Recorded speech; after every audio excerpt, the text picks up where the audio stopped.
Y seguimos en vivo con toda la información de lo que pasa en Latinoamérica y el mundo, pero ahora vamos a ir cruzando el charco porque es jueves y tenemos el lujo de poder conversar con nuestra querida Juliana González de la DW. Juliana, ¿cómo estás? Hola Darío, encantada y el placer es mío volver a conectar con ustedes. Juliana, evidentemente yo no sé si está bien la metáfora porque cayó como una bomba la declaración de Donald Trump respecto de que los países que no aporten lo suficiente o lo correspondiente a la OTAN deberían incluso ser atacados por Rusia sin que Estados Unidos haga nada. Palabras más, palabras menos lo que dijo el candidato presidencial. Contanos un poco qué es lo que esto ha desatado allí.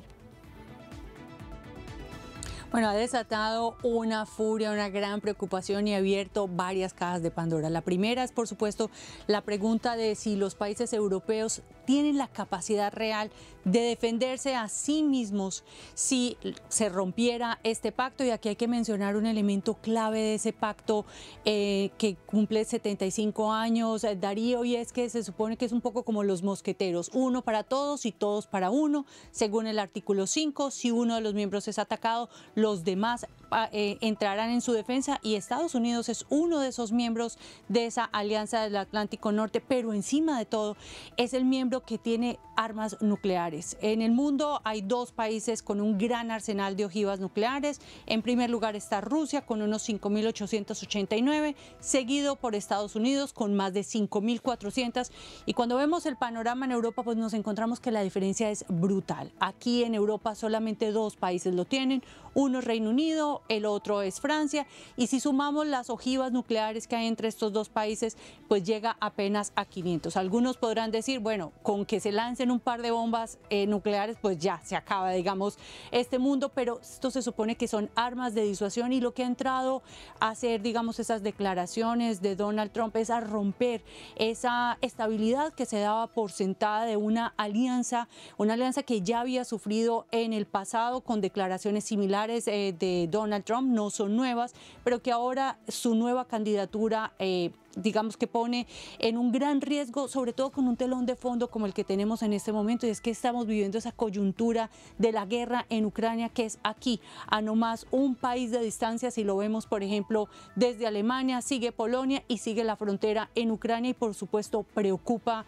esa posibilidad de que en algún momento estallara una guerra y Rusia quisiera, digamos, invadir Lituania, por poner cualquier país de ejemplo que haga parte de la OTAN, y Europa no fuera capaz de reaccionar ante esto. Claro, bueno, porque la realidad es que basta ver lo que vos decías es cierto. Trump ya fue presidente, con Trump presidente la OTAN se resintió producto de todo esto, pero la sensación es que vendría un Trump mucho más recargado, mucho más potenciado, que sería capaz quizás de, bueno, no sé si de salir de la alianza, pero de debilitarla mucho más. Con lo cual, la pregunta que ahí te hago es, ¿y cómo se prepara Europa para ese escenario, para esa posibilidad de que Trump gane las elecciones y en enero de 2025 sea el presidente?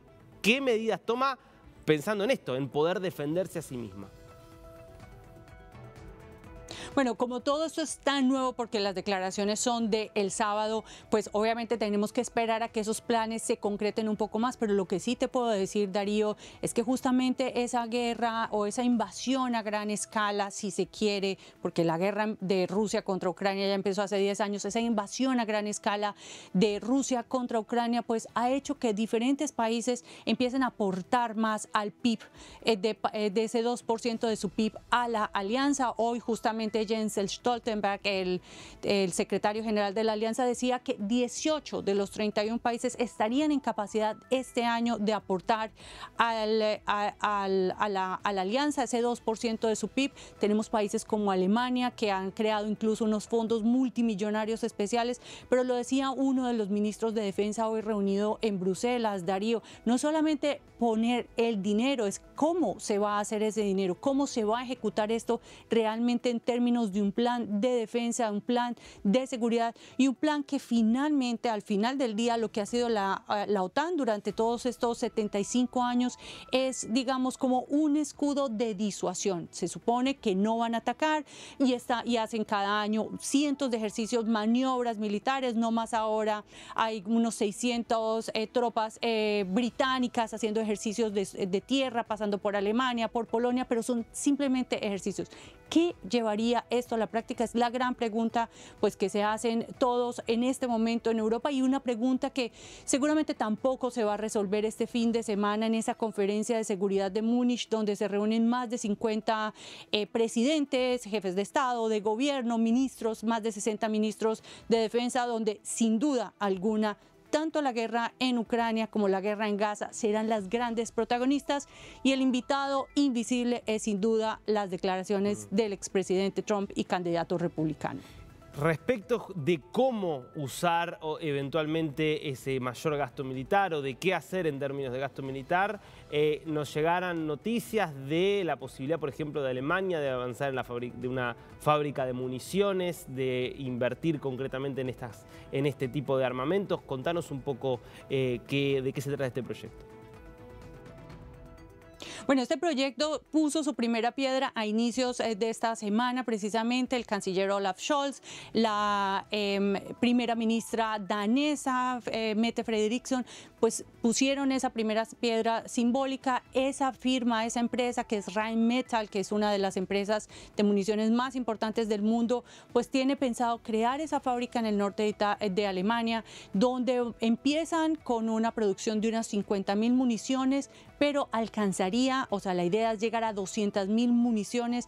La guerra de Ucrania está generando una necesidad enorme de municiones y digamos que también dejó al descubierto que los países no tienen esas capacidades. Lo que vemos es eso, por ejemplo, Darío, construcciones de plantas como esa, fábricas como esas que hace 2 años serían impensables, sería impensable que muchos de los países destinaran el 2% de su PIB a gastos de defensa y lo que estamos viendo es obviamente la intensificación de este tipo de construcciones y de estos procesos de vender más tanques militares, de hacer acuerdos entre los diferentes países para traspasarse, por ejemplo, material bélico de uno al otro, ya que obviamente es muy complicado acá en Europa entregar armas a países en conflicto.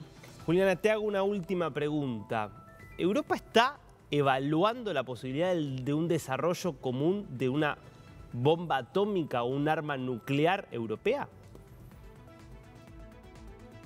Bueno, como para parafrasear lo que dijiste al principio, esa es justamente la bomba que también cayó esta semana y se abrió una caja de Pandora frente a esa discusión, Darío, porque Europa no tiene esas bombas por razones históricas. Sabemos el papel de Alemania en esa Segunda Guerra Mundial. Por eso está tan restringido solamente a Francia, a Reino Unido.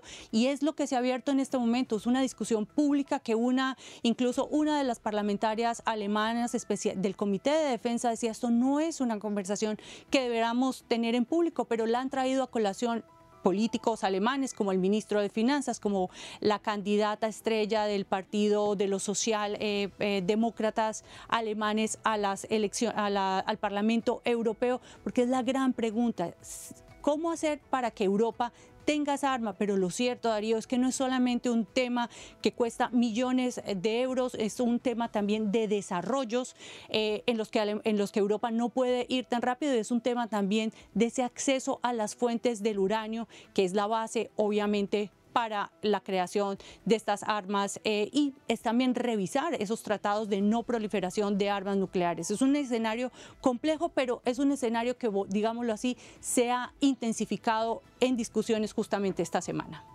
Clarísimo y muy interesante como siempre. Juliana, hasta la semana que viene. Hasta la semana que viene. Un abrazo.